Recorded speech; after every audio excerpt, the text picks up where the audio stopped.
Смотри. Дед! Тебя подвезти? Тебя подвезти? Не, тут не дальше. А, ты на охоту или загребаешь? Не, туда. Там фильм по спортингу, я молодым такой мастер-класс показать иду. А ты что, спортсмен, что ли? Да не, я по зайцу лет 40. А, ну давай, увидимся там тогда.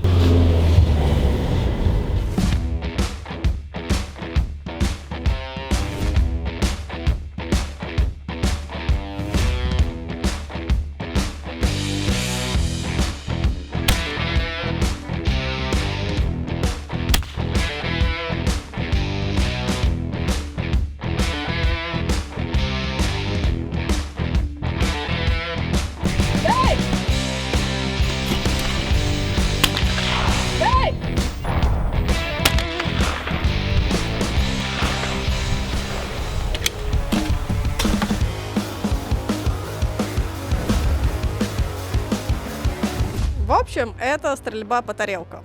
Раньше это были голуби, теперь мы стреляем по тарелочкам. Есть более консервативные виды стендовой стрельбы, это олимпийские виды, скит, трап, дабл-трап. Есть более разнообразные современные, это спортинг, компакт-спортинг. Это то, где стрельба максимально приближена именно к охоте, к охотничьим полетам.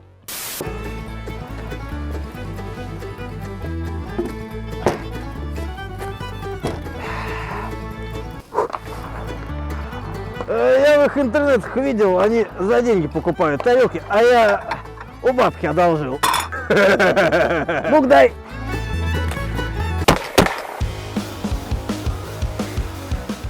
В поле находится порядка 5 машинок с разными настроенными траекториями полета. Если это классические соревнования, то вы с каждого номера, у вас 5 номеров, вы стреляете 5 различных мишеней. Таким образом, пройдя каждый номер, вы с разного номера разные траектории полета стреляете. Если вы приехали просто пострелять, потренироваться, развлечься, то вы с любого номера заказываете себе любые мишени, любые полеты.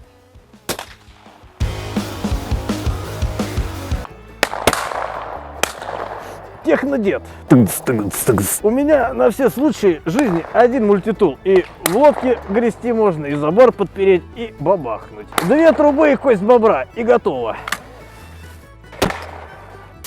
Приехать пострелять на стенд вы можете с любым гладкоствольным ружьем, которое у вас есть. На серьезных соревнованиях больше принято вертикалки, двустволки, как наиболее приспособленные для спорта. Но можете стрелять и из полуавтомата. Единственное ограничение — заряжать не больше 2 патронов. Я начала стрелять с 16-м калибром горизонталкой с полным чоком, для того, чтобы научиться попадать на охоте. Когда поняла, что хочу остаться на стенде, я себе купила охотничью вертикалку. Переросла ее, купила уже спортивное дорогое ружье. Поэтому сразу покупать дорогое спортивное ружье особо я смысла не вижу. Если вы решите, что спорт это действительно ваше, то вы уже подберете ружье, понимая, что именно вам конкретно нужно. Дай! Дай! Дай! Даю! Дыбарь. Но на стенде разрешено стрелять дробью не крупнее 7 с навеской не больше 28 грамм. Причина простая – это безопасность. Дробь должна разбить тарелку, но при этом не улететь далеко. Для начала нужно определить правильную стойку. Закрываем ружье, выбираем направление выстрела. Допустим, выстрел происходит в этом направлении. Положение ног. Левая нога чуть впереди, правая чуть сзади. Однозначный ответ. Лучше сразу обратиться к тренеру, потому что, во-первых, не будет упущено время, не будут наработаны какие-то глупые ошибки. И в конце концов это окажется дешевле, потому что частенько наблюдается такая картина. Человек приехал на стенд с благородной целью чему-то научиться, привез с собой 1,5-2 сотни патронов. Ни стойки, никакой, в общем-то, даже никакого понятия, куда и как нужно работать с мишенью, у него нету. Отстреливает он свои эти 150-200 патронов, попадает, может быть, несколько, в лучшем случае, десятков мишеней. В конце концов, он не понимает, почему он в них попал. Уходит с чувством того, что, ну, наверное, мне не дано или еще что-нибудь в этом духе.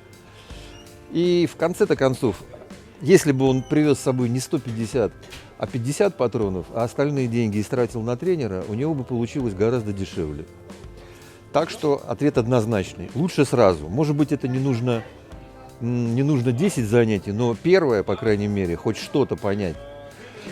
Никто ничего не читает, поэтому хотя бы что-то, получить какую-то информацию от тренера. Значит, у меня комплект на все стандартный. Топор на кости бобра. Значит, бобер вареный. Бобер, ну это самое.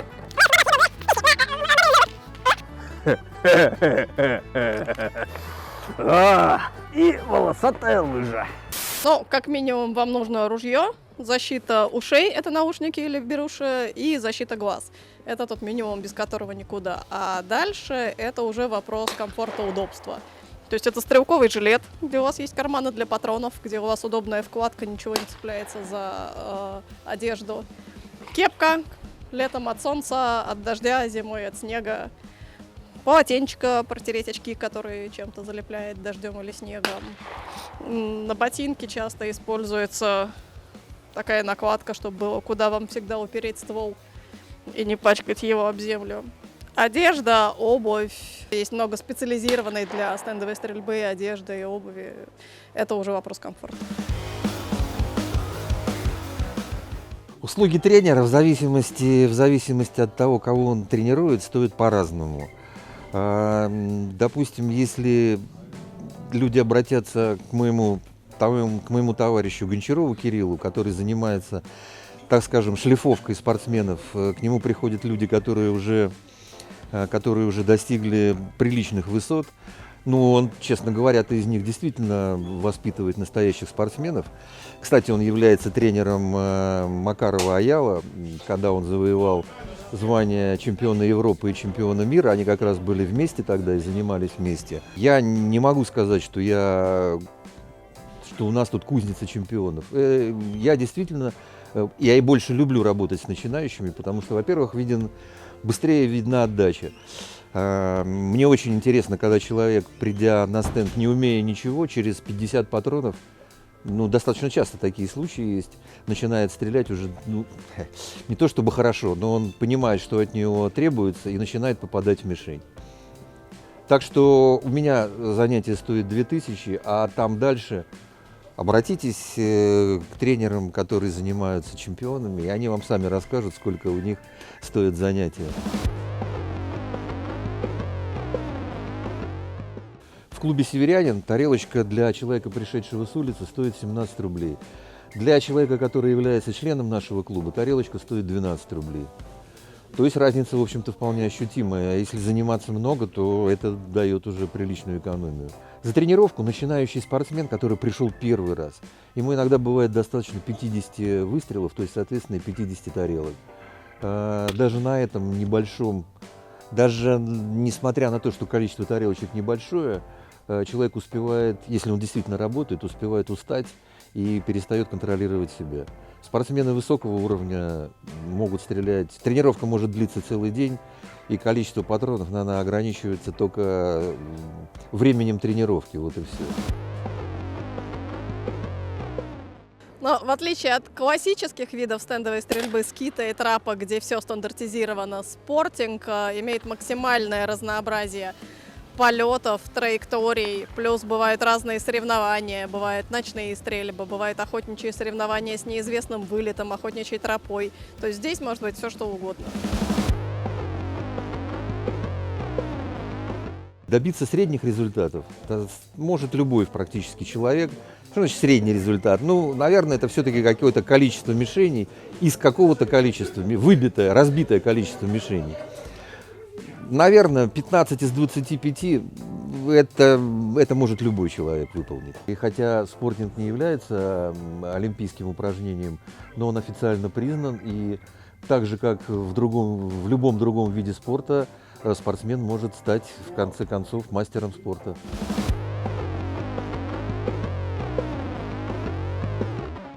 если это рейтинговые соревнования, то, скорее всего, максимум вы уедете с медалькой и кубком. Ну, если, конечно, стрелять умеете. На коммерческих соревнованиях, ну, есть шанс уехать и на новой машине. Все зависит от спонсоров этих соревнований.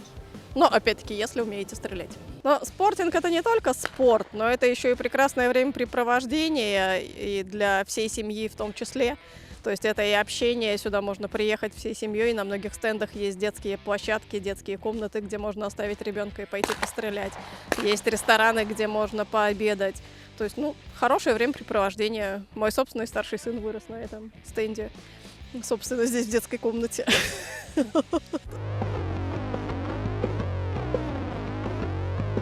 Во-первых, наверное, преимущество имеет человек, который раньше занимался каким-либо спортом. А если он им занимался серьезно, под руководством тренера, и у них был хороший контакт налажен, и человек привык выполнять задания, которые ему дает тренер, у него однозначно есть преимущество, потому что и здесь, скорее всего, он будет быстрее понимать то, что ему говорят, и не будет использовать свой личный опыт в виде стрельбы из Калашникова в армии когда-то, перенося его на стендовую стрельбу. Был у меня пример, когда мне пришлось заниматься со скрипачом. Он играл в оркестре Гергиева. Человек абсолютно далекий от спорта. И тот, в принципе, через 10 занятий попадал в свои 10 из 20 мишеней. Поэтому, скорее всего, не стоит перед посещением стенда копаться в себе и искать, что мне поможет, а что не поможет. Приходите, и все получится.